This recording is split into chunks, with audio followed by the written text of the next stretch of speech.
Welcome to Zoom In, Zoom Out, your global look at news from Taiwan and around the region. I'm Sally Jensen. India's incumbent Prime Minister Narendra Modi has been re-elected for a third straight term. I was on the ground in India asking experts how Modi's re-election will alter the country's relations with China and Taiwan. But before we go to our guest today, let's dig more into India's election results. Here's Prime Minister Narendra Modi at his victory speech. दुनिया के सबसे बड़े लोकतंत्र की जीत है. As leader of the Bharatiya Janata Party, or BJP, Modi's brand of right-wing Hindu nationalism and his cash transfer programs to low-income families have made him popular at home over the last decade. Modi beat INDIA, an alliance of 26 opposition parties led by Rahul Gandhi, but the result defied expectations, as the opposition made major gains, helping dampen what many had thought would be a massive BJP victory. और देश ने नरेंद्र मोदी जी को साफ कह दिया है कि हम आपको नहीं चाहते हैं. Despite rapid economic growth and massive welfare spending, poverty remains a problem among the agriculture-dependent workforce. He's eased tense relations with China, but the ongoing risk of clashes at the two countries' shared border, which surfaced nearly 4 years ago and have led to an ongoing standoff, will test his diplomatic acumen. You can find the full report on the TaiwanPlus website. Now, to understand more about the future of India's relationship with China, I sat down with veteran China expert Jayadeva Ranadé. Mr. Ranadé is a member of India's National Security Advisory Board and the president of India's Centre for China Analysis and Strategy. We began by zooming in on how the India-China relationship has changed under Modi's premiership in the last 10 years. Here's how Mr. Ranadé views it. You know, Modi seemed to have had a good impression about China, good relationship with China when he was Chief Minister of Gujarat. He's met Xi Jinping 40 times. They've had a series of meetings. Nothing's happened. And I think if one understands the Chinese system, you'd appreciate that it's the party that will take a decision. And the president, no matter how strong he is, even Xi Jinping, he has to carry at least the core of the party with him. And they've taken a decision. Obviously, the president will set the tone and set the guidelines. They've taken a decision that, you know, the most important thing for them is to effect the rejuvenation of what they call the great Chinese nation, which is the recovery of territories.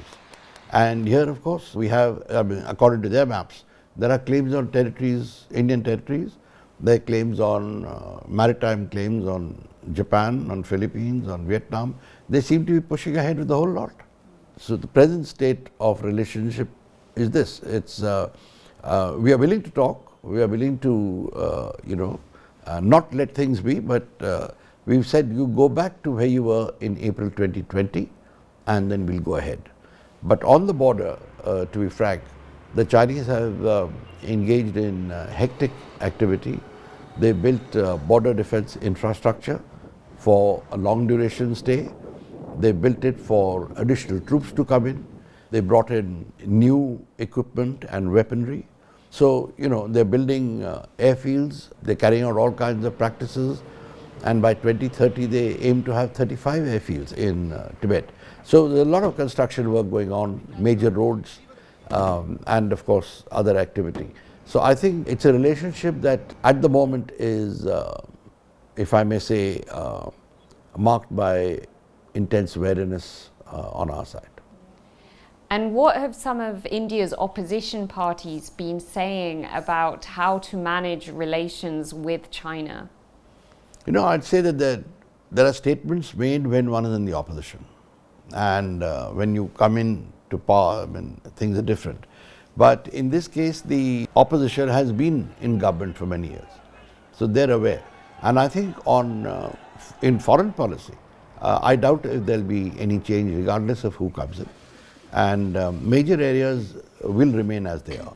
Even with China, I think they've all across the board been quite clear that China has to go back to where it was in April 2020. and they have looked at it as in China sort of breaking all the agreements, whether it's the Congress, whether it's the BJP. So I don't expect much change there. And what could be the impact, if any, on India-China relations with this new balance of power in the lower house? I think the general trend will remain the same because he has formed the government, or I mean he will be forming the government.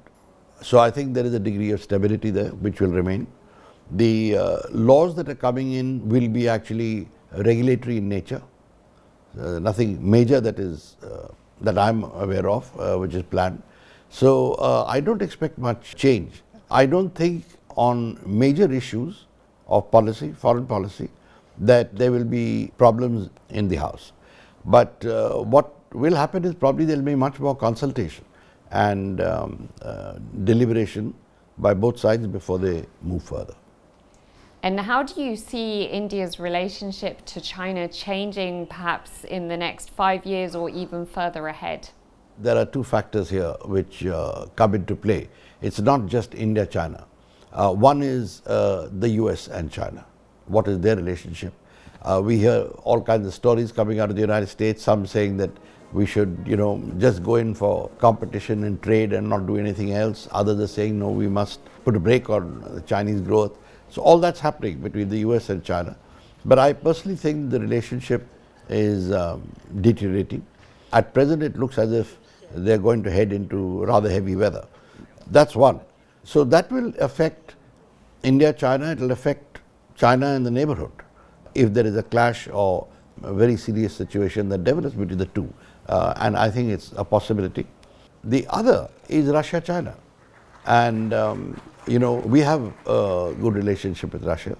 I think, but people are concerned, including here, of how close Russia comes to China and what kind of pressures the Chinese can apply on Russia to get them to change their policies to bring them in line with what the Chinese want. I think that's a concern.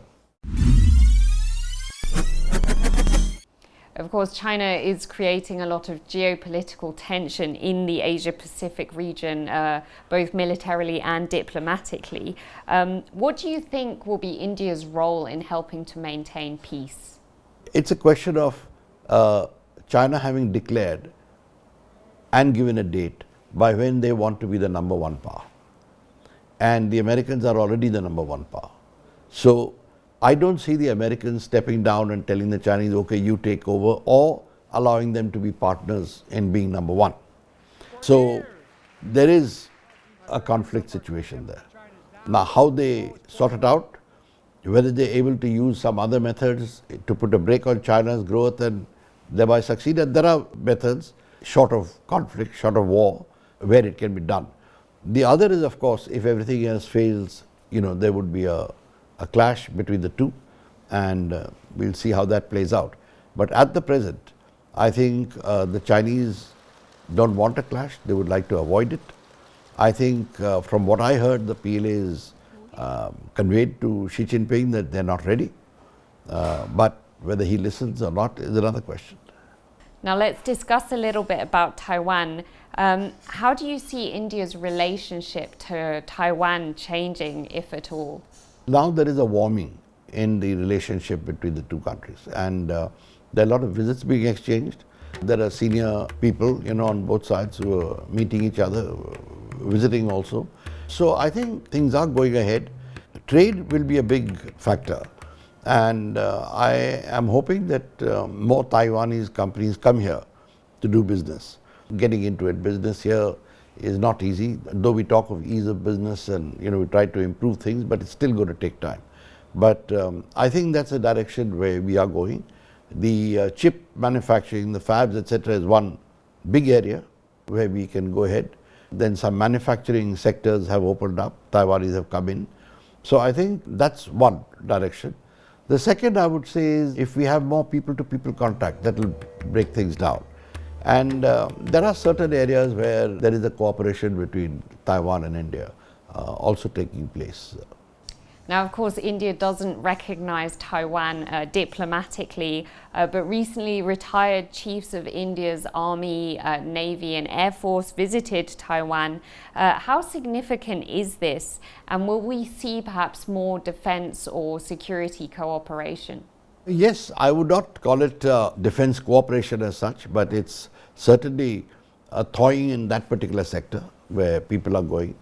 I think it's a good development, and there will be more. Also, Taiwan has to reach out to people here and try and promote exchanges. They've got contacts here with various think tanks, so there is a lot of traffic. It can be increased. There's also language training going on, so things like that can be built on. Of course, Modi has ambitious economic goals to accelerate India's growth through manufacturing, high-tech industries and also renewable energy, which are all things that Taiwan is good at. Would you say that Taiwan will play a role in India's economic growth? We would like it to. And in fact, some of us were pushing for that. In fact, we tried to get the Taiwanese companies in. Of course, these things take time. But I certainly feel that Taiwan has a role here, and our people should start exploring opportunities in Taiwan, if nothing else, for trying to have, shall I say, technology cooperation with Taiwanese companies, if they're reluctant to come and set up shop here. So that's something which can be done, and I think it needs to be done. Would you say that with government mistrust of China, is this being reflected among India's wider public as well? Near total. Near total. In fact, there was a survey done recently which showed that we were right on top as far as no trust with the Chinese. I mean, there's a lot of, I would say, negative feeling about the Chinese. 2020 changed a lot of things because it made it very clear that as far as they were concerned, they could not be trusted to abide by any agreement or treaty. And then there were the clashes at Galwan, where lives were lost on both sides. And I think after that, all the people who still thought that the Chinese are good guys and we can have a relationship with them, I think the scales fell off the eyes. And it was very clear in India that we can't trust them. So today we're at a stage where, frankly, there is no trust. And what are the chances of seeing a repeat or perhaps a resurgence of violence on the India-China border?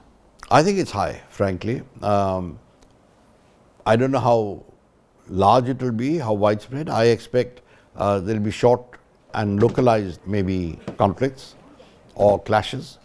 But this time, the armies on both sides are deployed. There are about 70 to 80,000 troops on the border, right there.